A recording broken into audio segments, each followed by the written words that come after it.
So let us have some idea about the notations that we use in theory of probability. If we simply write A, it denotes the occurrence of the event A. And if we write PA, it denotes the probability of occurrence of the event A. So writing simply A denotes the occurrence of the event A, and PA means probability of occurrence of the event A. So if A denotes the occurrence of an event A, then A bar denotes non-occurrence of the event A, and PA bar, that denotes the probability of non-occurrence of the event A.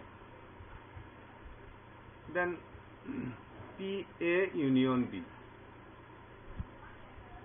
or sometimes it is written as PA plus B, but better you restrict yourself in writing PA union B also. So PA union B means probability of occurrence of either A or B or both of the events A and B. That means probability of occurrence of at least one of the events A and B.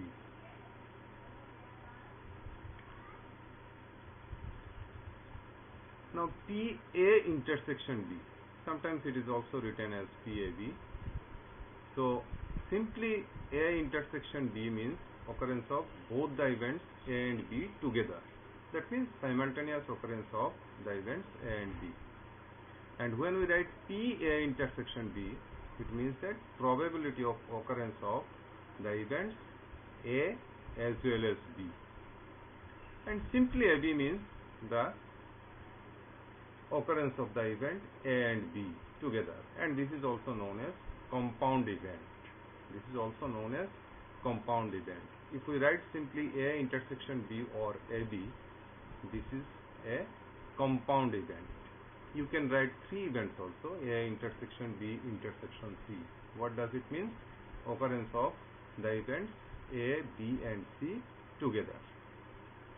So in that way, PA intersection B intersection C means probability of occurrence of the events A, B and C together.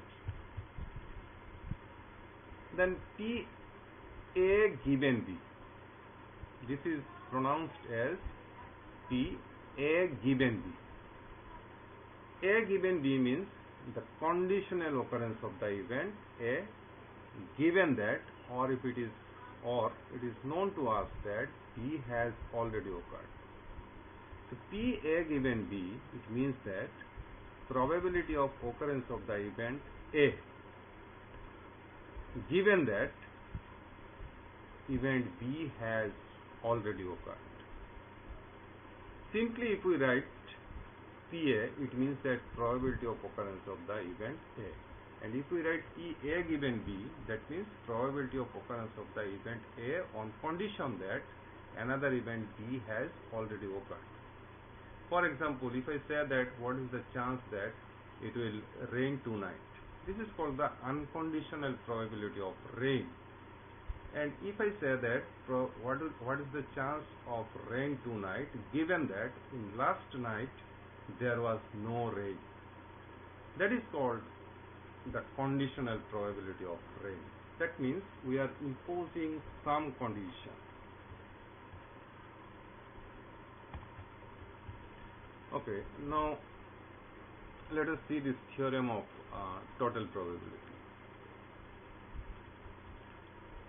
The theorem states that if two events A and B are mutually exclusive, then the probability of occurrence of either A or B is given by the sum of their probabilities.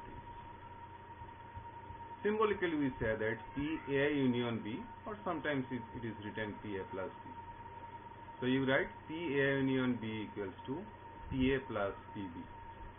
You see, what's the meaning of PA union B here? Earlier I told you that PA union B means probability of occurrence of either A or B or both of them together.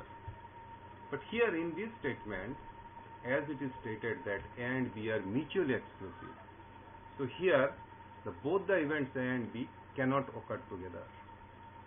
So here P A union B means probability of occurrence of either A or B, and this is known as the addition theorem.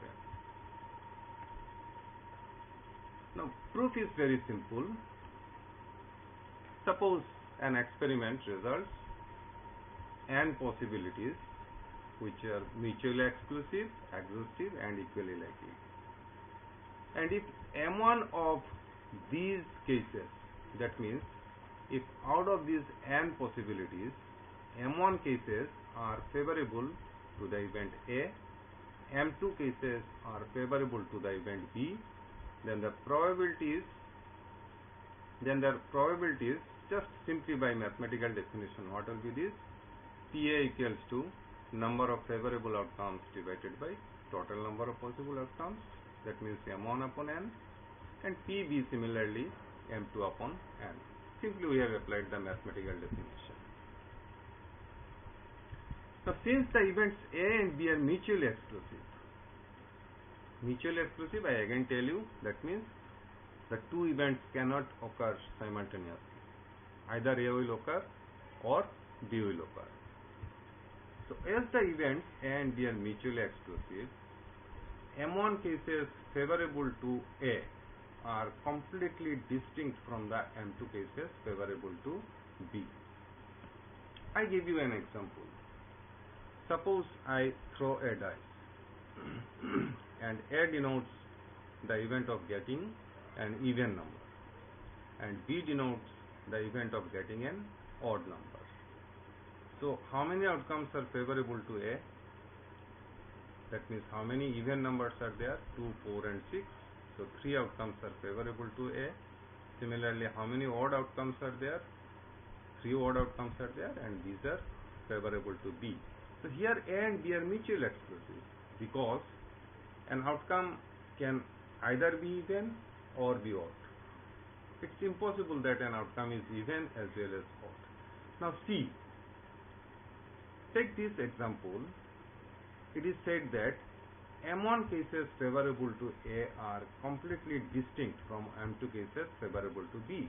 That means if A, here in this example, A and B are mutually exclusive, so 3 outcomes favorable to A is completely distinct from the 3 outcomes favorable to B. Now, how many outcomes are favorable to either A or B? Either A or B means either even or odd. So that means either even or odd means 3 plus 3. So just it is said this way that the number of cases favorable to either A or B is M1 plus M2. And when M1 plus M2 will be the favorable number of outcomes, if and only if A and B are mutually exclusive. So here as A and B are mutually exclusive, M1 cases favorable to A are completely distinct from M2 cases favorable to B, and it is said that the number of cases favorable to either A or B is M1 plus M2. Now what will be PA union B? You just write union. PA union B means probability of occurrence of either A or B. Here again we apply the mathematical definition. Number of favorable outcomes, that means outcomes favorable to either A or B, divided by total number of possible outcomes.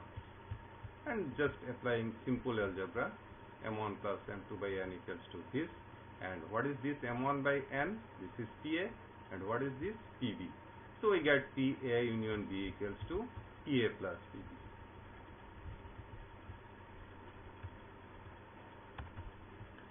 And this is the generalization of theorem of total probability.